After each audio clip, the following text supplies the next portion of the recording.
हमारी देश की असली माली हालत क्या बनने वाली है, उसके भी अग्रिम सौदे कर लिए गए हैं। तो हमारे देश से, हमारी जनता से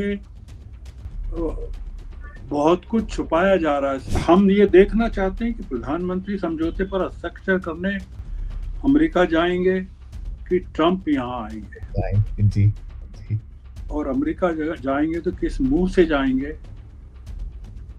और ट्रंप आएंगे तो किस मुंह से वो लाल कालीन बिछा के नमस्ते ट्रंप करेंगे। हम लोग इस समझौते के कारण तबाही के कगार पर पहुंच जाएंगे। एप्स्टीन फाइल के दस्तावेज हमको इसलिए नजर आते हैं, राहुल गांधी ने कहा कि अभी वो पूरे खुले नहीं। जी। अगर आप देखें, अनिल अंबानी को लेकर और हरदीप पुरी को लेकर जो कुछ चीजें बाहर आ रही हैं, उनमें मुख्य रूप से यह है कि वो सरकार के लिए काम कर रहे थे कि हमारी सरकार ने, मोदी जी ने पिछले कार्यकाल में क्यों नहीं किया, ट्रंप के 4 साल के 17 से 21 तक में हमारे किसी पूर्व प्रधानमंत्री ने पिछले आजादी के बाद से इस तरह का समझौता क्यों नहीं किया। नमस्कार, मैं हूं संजीव श्रीवास्तव। आप देख रहे हैं 4 PM न्यूज नेटवर्क। दोस्तों, देश पर लगातार राज करते हुए मोदी सरकार को मई माह में 12 साल पूरे हो जाएंगे, और ये जो कालखंड रहा है, इसमें बहुत कुछ अजूबे देश ने देखे हैं, और मोदी जी पर खतरे होने के अनेक बार बार कई मामले सामने आए, खबरें सामने आई और अलर्ट्स भी जारी हुए हैं। लेकिन अभी एक बहुत ताजा मसला, बहुत ताजा मामला हुआ है। अभी संसद का सत्र चल रहा है और ये सप्ताह बीत रहा है। इसी सप्ताह में ये खुलासा हुआ है कि मोदी जी को संसद के भीतर ही खतरा है। और खुलासा किसने किया है? लोकसभा के स्पीकर ओम बिरला साहब ने। और उन्होंने बहुत दो टूक कहा कि क्यों नहीं जो नेता हैं, प्रधानमंत्री हैं, वो सदन में पहुंच पाए। उन्होंने ये उनसे आग्रह किया था, और एपिसोड आपको ज्ञात है कि मैं किस मसले पर, किस मामले पर बात कर रहा हूं। और सोमवार से जो अब तक शुक्रवार तक का 5 दिन का दौर रहा, तो बहुत कुछ सदन में ऐसा घटित हुआ जो मैंने कहा अजूबा भी रहा, और बहुत एक कहीं इतिहास भी बना है कि राष्ट्रपति के अभिभाषण पर नेता विपक्ष का भाषण नहीं हुआ, वे अपनी बात नहीं रख पाए, और सदन में घोषणा हो गई थी कि प्रधानमंत्री का वक्तव्य आएगा, वो बोलेंगे, वे नहीं बोल पाए। तो जो प्रधानमंत्री जी को खतरा है, ये खतरा कैसे आया?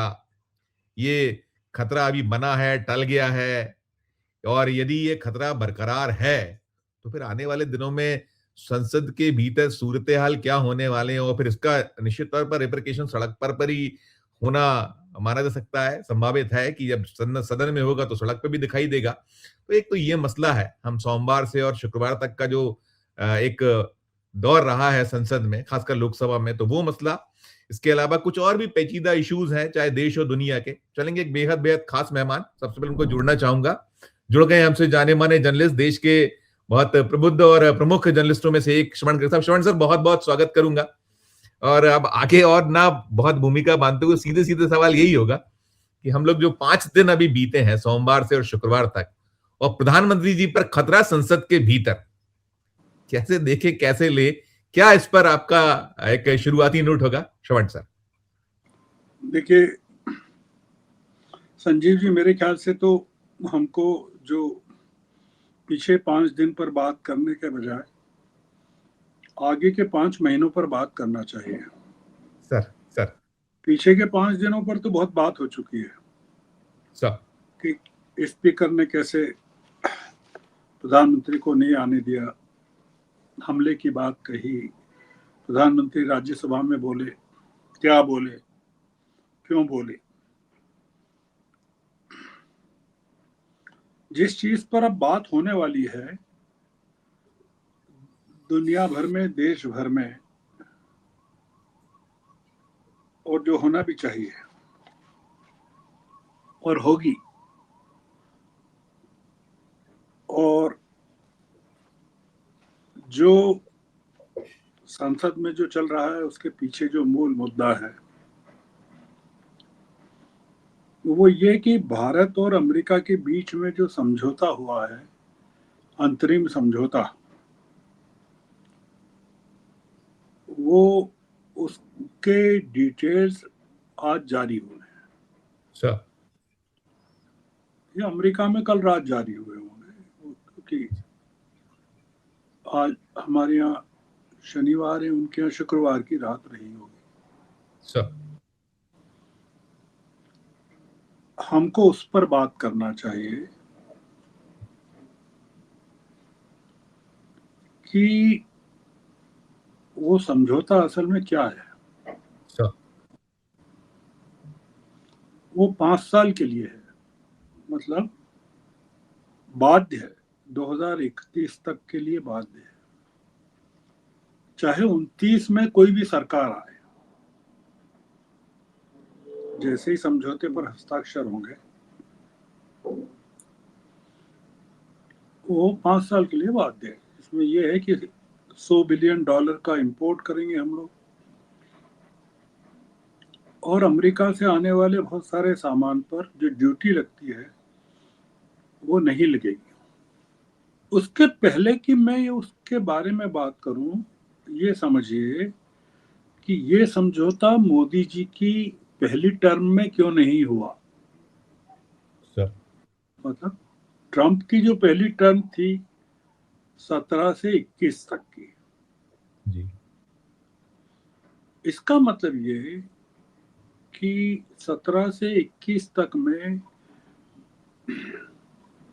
मोदी जी 14 से हैं यहाँ सत्ता में, जी। तो 17 से 21 तक के 3 साल 4 साल में क्यों नहीं हुई ट्रंप के, जी। क्योंकि मोदी जी तो थे। भारत के किसी भी पूर्व प्रधानमंत्री ने इस तरह का समझौता क्यों नहीं किया, ये समझिए। अच्छा।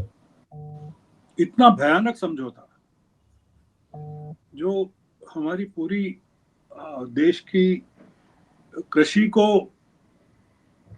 और इंडस्ट्री को, मैन्युफैक्चरिंग को प्रभावित करने वाला है।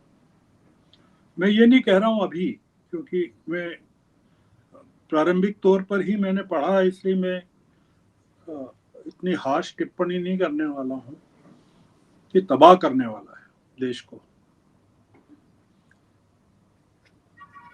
इसका कारण क्या है, हो सकता है कि ये करना पड़ा। जो राहुल गांधी ने आरोप लगाया है कि एप्स्टीन फाइल के दस्तावेज हैं कि अदानी है। जी। जी। एप्स्टीन फाइल के दस्तावेज हमको इसलिए नजर आते हैं, राहुल गांधी ने कहा कि अभी वो पूरे खुले नहीं है। जी। अगर आप देखें, अनिल अंबानी को लेकर और हरदीप पुरी को लेकर जो कुछ चीजें बाहर आ रही हैं, उनमें मुख्य रूप से यह है कि वो सरकार के लिए काम कर रहे थे।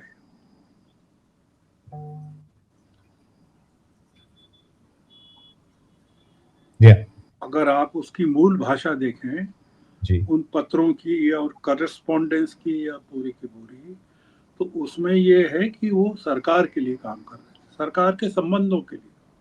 सर। इसका मतलब ये है, अंदाज है, सर। मतलब कि वो जो एप्स्टीन फाइल है वो बहुत जबरदस्त है हमारे नेताओं के लिए। पहली चीज सर। मैं इसलिए कह रहा हूं कि इस समझौते का जो कारण है, हो सकता है, वो बता रहा हूं। सर। दूसरा ये, अदानी के खिलाफ मुकदमे जी। जो अमेरिकी अदालतों में हैं, वो कारण हो सकता है। ये दो चीजें बताई गई, सर। मतलब अंदाज है। जी। जी। इसलिए कह रहा हूं कि हमारी सरकार ने, मोदी जी ने पिछले कार्यकाल में क्यों नहीं किया, ट्रंप के 4 साल के 17 से 21 तक में। हमारे किसी पूर्व प्रधानमंत्री ने पिछले आजादी के बाद से इस तरह का समझौता क्यों नहीं किया। दूसरा, इस समझौते का अंतरिम समझौते को उस समय जारी किया गया जब पीएम मलेशिया रवाना हो गए। जी जी जी। पार्लियामेंट नहीं है, स्टॉक मार्केट बंद है। जी टाइमिंग। जी हाँ, जी हाँ, जी हाँ।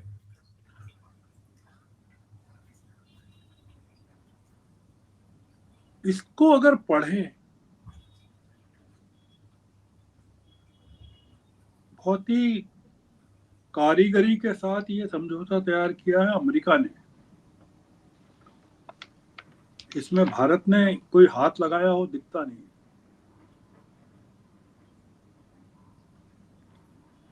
इसमें कहा है कि जो ब्रॉडर फ्रेमवर्क 13 फरवरी, ब्रॉडर फ्रेमवर्क ऑफ निगोसिएशंस, जी बातचीत का जो व्यापक ढांचा जी हाँ। 13 फरवरी 2025, मतलब 1 साल पहले। पहले का जी। कब? जब प्रधानमंत्री गए थे आखिरी बार अमेरिका, सो तब हो चुका था। जी आप गौर कीजिए कि उसके बाद से आज तक मोदी जी ने ट्रंप का सामना नहीं किया है। बिल्कुल।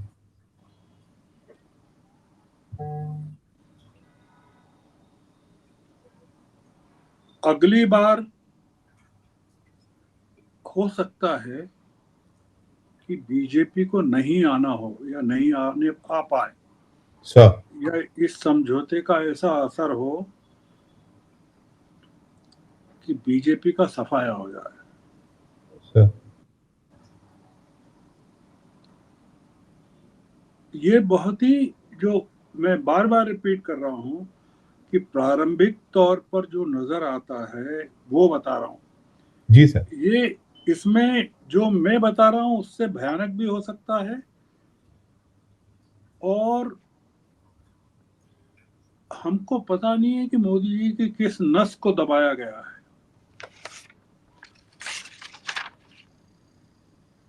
ये आपने जो कहा पिछले 5 दिन वगैरह, ये भूल जाइए पिछले 5 दिनों को। नए भारत का क्या होने वाला है, मोहन भागवत और संघ क्या जवाब देगा देश को, दुनिया को,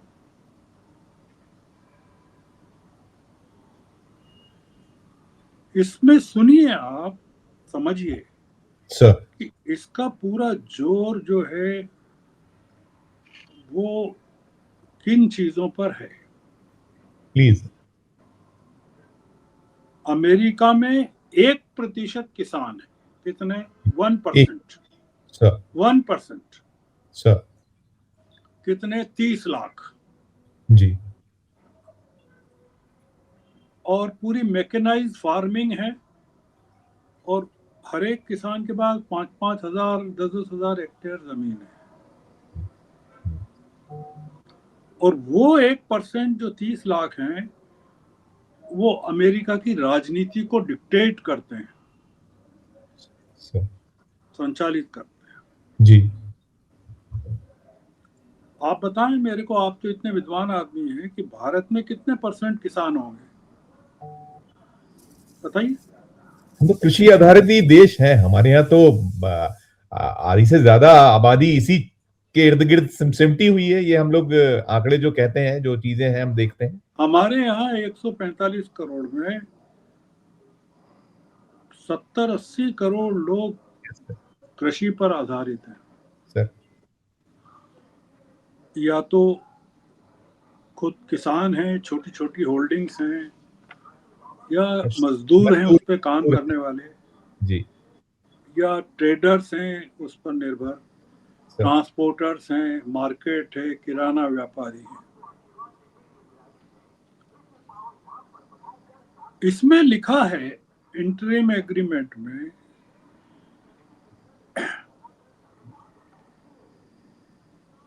कि इंडिया विल रिड्यूस टैरिफ्स मतलब भारत अमेरिका से भारत में दिए जाने वाले तमाम औद्योगिक सामान और इंडस्ट्रियल गुड्स।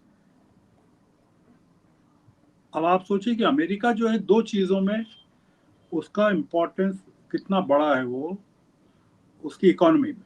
एक तो इंडस्ट्रीज में है, इंडस्ट्रियल गुड्स में है, और दूसरा एग्रीकल्चर में है।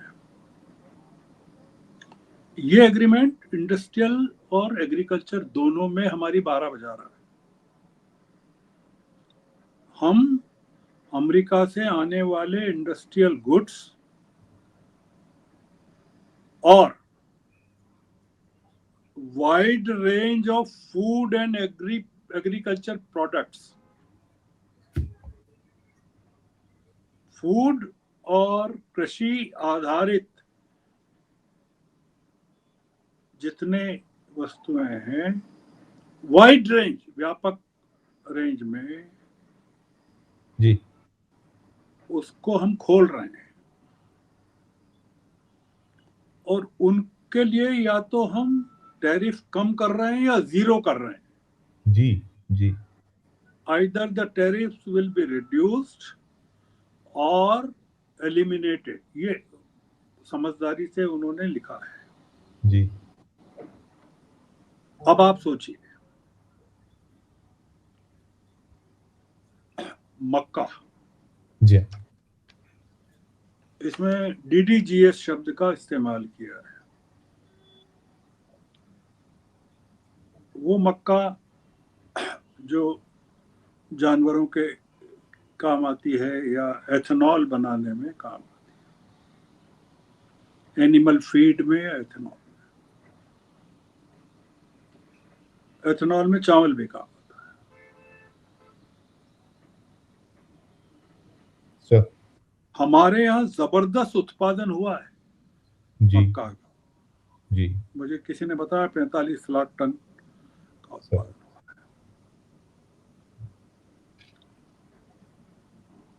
भारत के मंडियां, बाजार अमरीकी सामानों से, एग्रीकल्चर प्रोडक्ट से भरने वाली है।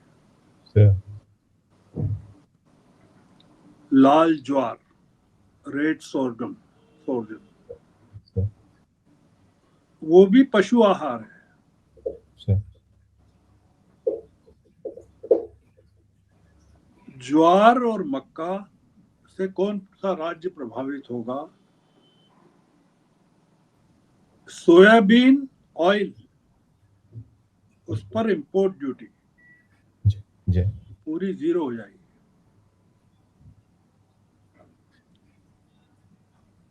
54 लाख टन हम सोयाबीन ऑयल इंपोर्ट करते हैं। 54 लाख टन। जी जी हमारे यहाँ का जो उत्पादन है वो करीबन 17 लाख टन का है। हमारा ज्यादातर सोयाबीन ऑयल लैटिन अमेरिका, दक्षिण अमेरिका जिसको कहते हैं, वहां से आता है। अब क्या होगा? और ये जो आता है इसमें 16.5% की ड्यूटी है। अमेरिका में जो सोयाबीन ऑयल होता है वो इतना नहीं होता है कि वो हमको दे सके, वो उनको खुद को चाहिए उतना। हमको जो डर लगता है वो क्या लगता है कि लैटिन अमेरिका से सोयाबीन तेल अमेरिका पहुंचेगा पहले और वहां से हमको भेजा जाएगा, और हमको जो 16%, 16.5% ड्यूटी है उसका भी नुकसान होगा। और तेल कितना आएगा इसकी मात्रा निर्धारित नहीं। तो हमारा जो प्रोडक्शन है 17 लाख टन का, उसका क्या होगा? मान लीजिए कि वो इतना ऑयल दे दें हमको कि हमारे ऑयल के दाम ही नीचे गिर जाए, खत्म हो जाए, या उनका जो ऑयल आए 54 लाख टन या 50 लाख टन, इससे इतने सस्ते दाम पर आए कि हमारा जो खुद का जो प्रोडक्शन है 17 लाख टन, वो पूरी तरह उसका से क्या? डूब गया है। जी। फ्रेश फ्रूट्स, प्रोसेस्ड फ्रूट्स, दोनों किस इंडस्ट्री को प्रभावित करेंगे, आप सोचिए। बिल्कुल हमारे हॉर्टिकल्चर का क्या होगा? सर। हमारे शिमला के सेब कहाँ जाएंगे? कश्मीर के सेब कहाँ जाएंगे? सब्जियां कहाँ जाएंगी? हमारे यहाँ जो वाइन बनती है वो आएगी वहां से। जी हाँ, जी उसमें लिखा wine and spirits sir. And additional products. जी अब आप सोचिए कि अमेरिका ने हमको जो रियायत दी है, 18% ड्यूटी जो की है, वो किस चीज पर की है? हम क्या कमा लेंगे उसमें? टेक्सटाइल, अप्रैल्स, कपड़े, जी चमड़े का सामान और जूते, प्लास्टिक और रबर, ऑर्गेनिक केमिकल्स, घर की सजावट का सामान, आर्टिजनल प्रोडक्ट्स जो घर में सर। सजावट के लिए, और कुछ मशीनरी, सर्टेन मशीनरी। सर। और जो रेसिप्रोकल टैरिफ जो 25% की लगाई थी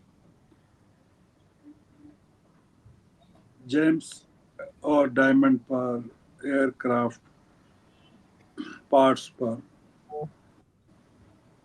जेनेरिक फार्मा पर, वो हटा दिए, पर 18% तो कायम। जी जी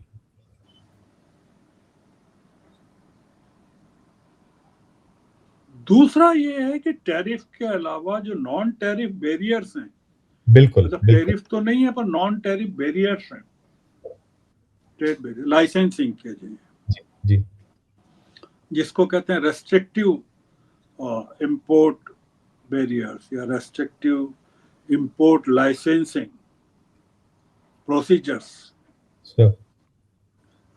और जिसके कारण अमेरिका को भारत में प्रवेश में दिक्कत होती है, अमेरिकी कंपनियों को। वो क्या है? अमेरिका में निर्मित होने वाले medical devices, US information and communication technology के सामान, ये तो टैरिफ से संबंधित है। आप कल्पना कीजिए कि 500 अरब डॉलर डॉलर जी हाँ, जी हाँ, $500 लेना ही लेना है, मैं यूएस खरीदी। वो खरीदना है आपसे।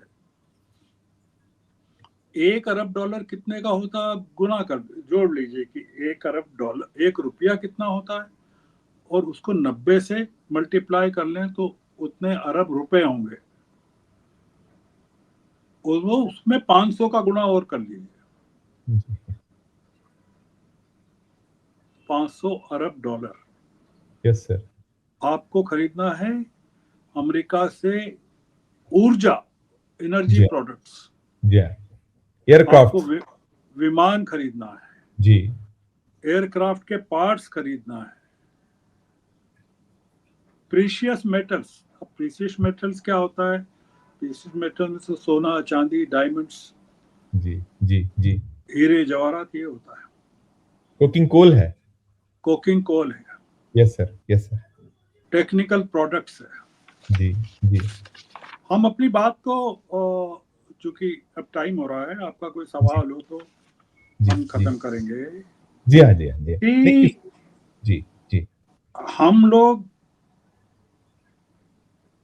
इस समझौते के कारण तबाही के कगार पर पहुंच जाएंगे। हम जो स्वदेशी की बात करती है सरकार, राष्ट्रीय आरएसएस जो स्वदेशी की बात करती है, मोदी जी जो बात करते हैं make in India, made in India, किसानों की जो अभी उन्होंने बात की कि मैंने इतने करोड़ उनके खाते में पहुंचा दिए, 4-5 करोड़ जो मार्जिनल छोटे किसान हैं उनको ये कर दिया, वो कर दिया।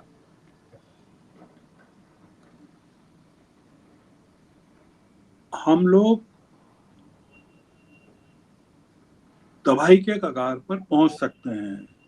मैं ये नहीं कह रहा हूं पहुंचेंगे या पहुंचने वाले हैं। इंटरिम एग्रीमेंट को पढ़कर जो इम्प्रेशन बनता है वो ये बनता है कि हमारे कोर एरिया जो हैं, जिसमें शिवराज सिंह बड़े गर्व से दावा करते हैं कि एग्रीकल्चर का हमारी जीडीपी में इतना योगदान है, वो सब डूबने वाला है। हम मैन्युफैक्चरिंग में जो अपना पूरा करने वाले हैं, बढ़ाने वाले थे मैन्युफैक्चरिंग को, इसमें पूरे इंडस्ट्रियल गुड्स हम इंपोर्ट करने वाले हैं। फल, फ्रूट, सब्जी, हमारे जो राज्य हैं मक्का, ज्वार, सोयाबीन प्रोड्यूस करते हैं। सोयाबीन जो है सबसे ज्यादा महाराष्ट्र प्रोड्यूस करता है, उसके बाद मध्य प्रदेश है। जी जी। ये सब प्रभावित होने वाले, इसके लाखों किसान प्रभावित होने वाले। तो ये जो इंटरिम समझौता जिसको कह रहे हैं, और इसके बारे में कहा गया है कि कब ये इस पर सिग्नेचर होने वाला है। मिड मार्च क्या बोल रहे हैं? मिड मार्च है, वही मैं कह रहा हूँ, मिड मार्च में होने वाले हैं। जी जी। हम ये देखना चाहते हैं कि प्रधानमंत्री समझौते पर हस्ताक्षर करने अमेरिका जाएंगे कि ट्रंप यहाँ आएंगे, जी जी। और अमेरिका जाएंगे तो किस मुंह से जाएंगे, और ट्रंप आएंगे तो किस मुंह से वो लाल कालीन बिछा के नमस्ते ट्रंप करेंगे।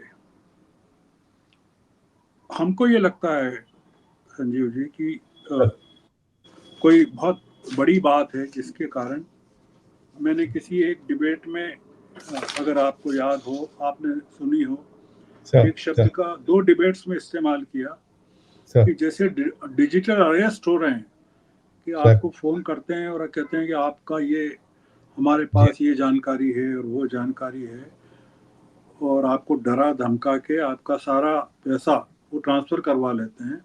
Yes sir. मैंने ये शब्द यूज किया था, ये डिजिटल अरेस्ट है, बहुत सुंदर, एक तरह का, जी जी, जिसके जरिए हमारा पूरा वैभव, हमारा पूरा अतीत, हमारी पूरी समृद्धि और हमारा तो पूरा भविष्य ट्रंप अमेरिका में ट्रांसफर करवा के अमेरिका के नायक बन जाएंगे, या बन गए हैं ऑलरेडी, कि हमारा टोटल इंपोर्ट जो है वो $700 बिलियन का है जी। उसमें अगर ये $500 बिलियन यूएस 5 सालों में हम अमेरिका को देने वाले हैं, तो आप सोच लीजिए कि हमारा कितना डॉलर जो एक्सचेंज रिजर्व है वो किस तरह से खाली होने वाले हैं, और हमारी इकोनॉमी जो है वो किस तरह से तबाह होने वाली है, और हमारा बजट किस तरह से प्रभावित होने वाला है। एक चीज और, ये सब चीजें बजट पेश करने के बाद बताई गई हैं, जी जी जी, जिससे कि बजट में इसका कोई प्रोविजन किया ही नहीं गया है। जी, तो आप सोचिए कि जिस बजट घाटे को लेकर निर्मला सीतारमन बहुत ही शाबाशी ले रही थी कि मैंने जीडीपी के 4.3% पर लाकर रख दिया 4.4 का, निर्मला सीतारमन अब क्या कहेंगी, पीयूष गोयल क्या कहेंगे, प्रधानमंत्री क्या कहेंगे। एक्सटर्नल अफेयर्स से जब पूछा गया समझौते के बारे में तो उन्होंने कहा मुझे कोई जानकारी नहीं है इसकी टाइमलाइन के बारे में। ये पूरा मामला पीयूष गोयल देख रहे हैं या कॉमर्स मिनिस्टर देख रहे हैं। अब ये सब एक दूसरे पर डालने वाले हैं, बलि के बकरे ढूंढे जाएंगे, उनकी बलि चढ़ाई जाएगी। तो मैं सोचता हूँ आपके दर्शकों के लिए आज की चर्चा हम यही समाप्त कर सकते हैं। बहुत मुफीद है। मैं और सवाल था लेकिन मैं फिर, क्योंकि मैं ईयू डील भी इसमें कहीं था, एक आध दो लाइन में डिस्क्राइब, एक वो भी था प्लस जो हम संसद वाली जो बात करें, संसद में जिस तरीके का सीन बना हुआ, तो फर्दर वहां को लेकर भी जो प्रधानमंत्री जी का जो भाषण था वो 90 मिनट से ज्यादा का, उसको लेकर बहुत तो 2-3 छोटी छोटी टिप्पणी की किस दिशा की ओर ले जा रहे हैं कि वहां ना आके यहाँ बोलना और सब करना। एक बहुत छोटा सा नोट खत्म कर दूंगा, बहुत आपने उसको खत्म कर दीजिए। वो आपने अगर वो प्रधानमंत्री के भाषण चेहरे को देखा हो, डिप्रेशन को देखा हो, आप पढ़ सकते हैं कि वो आगे आने वाला जो समय है उसको लेकर कितने भयभीत हैं। तो इसलिए वो प्रधानमंत्री का भाषण, स्पीकर और संसद, अब पूरी संसद जो है वो नरवणे से हटकर ट्रेड डील पर शिफ्ट होने वाली है। और ये संसद अब चलेगी नहीं, हालांकि इसको अप्रैल तक शायद चलना है, पर मुझे नहीं लगता कि ये अब चल पाएगी और इसका कोई भविष्य है। तो 9 मार्च से फिर शुरू होगी जी। तो शायद 2 अप्रैल तक ये इसको चलना चाहिए। ये 28 जनवरी से 13 फरवरी तक का इसका अभी चलने का है, और उसके बाद 9 मार्च से 2 अप्रैल का है। जी। तो आप सोचिए कि ये 13 फरवरी अभी तो शायद इसको स्थगित कर दिया गया है, कब तक के लिए मुझे ध्यान नहीं आ रहा है। जी। तो अगर मैं ठीक समझ रहा हूँ तो ये अगर अब 9 मार्च को ही संसद चालू होगी। ये बड़ा बहुत सोच समझ के सारी चीज़ें की गई हैं। देश के भविष्य के साथ बहुत बड़ा खिलवाड़ किया गया है। तो इसलिए आपके दर्शकों को बिल्कुल मैं केवल एक संकेत के तौर पर ये चीज़ें बताई है। मेरे बताने में हो सकता है कुछ कमियां रह गई हो, मैंने ज़्यादा बता दिया होगा और कम हो, पर ये भी मान लें कि जो मैंने बताया उससे कहीं ज़्यादा भी हो सकता है। ज़्यादा हो सकता है जिसकी की आशंका ज़्यादा है। तो हमारे देश से, हमारी जनता से बहुत कुछ छुपाया जा रहा है। सिर्फ लद्दाख में चीनी आक्रमण ही नहीं, जैसा नरवणे जी की किताब में है जी कि देश की जनता को नहीं बताया जा रहा हमारी देश की असली माली हालत क्या बनने वाली है, उसके भी अग्रिम सौदे कर लिए गए हैं। तो हम आज की चर्चा को बिल्कुल नहीं सर, बहुत मुझे लगता है बहुत मुफीद है। बहुत आपने उसको तफसील से वो जो उसका इनिशियल नोट आया है जो अभी है कि फाइनल तो वो मार्च में होगा, लेकिन बहुत तफसील से बताया और वास्तव में भयावह स्थिति और टाइमिंग का आपने जो स्पष्ट की कि ये टाइमिंग को लेकर जो खेल होते हैं, प्रधानमंत्री जी तो उड़ गए हैं, अब वो आने वाले दिन में और चीजें साफ होंगी और स्थिति वास्तव में बेहद भयावह विस्फोटक है। हम एक लाइन में कहें तो विस्फोटक। बहुत शुक्रिया अदा करूंगा, बहुत धन्यवाद, आभार, थैंक यू। अब सुन रहे थे दोस्तों, ये हम बात तो बहुत सारी करना चाहिए, लेकिन ये सबसे बड़ा मसला है जो श्रवण सर ने कहा कि जो ये नोट है ट्रेड डील वाला जो निकल कर आया है, कि वो दावा तो यही हो रहा है कि फ्रेम हो गया, लेकिन ये फ्रेमिंग कितनी खतरनाक है उसको श्रवण जी ने बहुत तफसील से स्पष्ट किया है और हालात सचमुच में विस्फोटक नजर आ रहे हैं। और जैसे जैसे खुलेगा सारी चीजें देश के सामने आएंगी और बहुत भयावह मोड़ पर देश पहुंच गया, ये इस चर्चा का सार है। सारी चर्चा को सुनने के बाद आपकी अपनी जो भी राय हो इस वीडियो कमेंट बॉक्स में अपनी राय प्रकट कीजिएगा और अच्छी लगे चर्चा तो चैनल को लाइक कीजिए, सब्सक्राइब कीजिए, ज्वाइन का बटन दबाइएगा तो हमारी हौसला अफजाई होगी। प्यार और इस्तेमाल रखिए और देखते रहिए 4PM न्यूज नेटवर्क।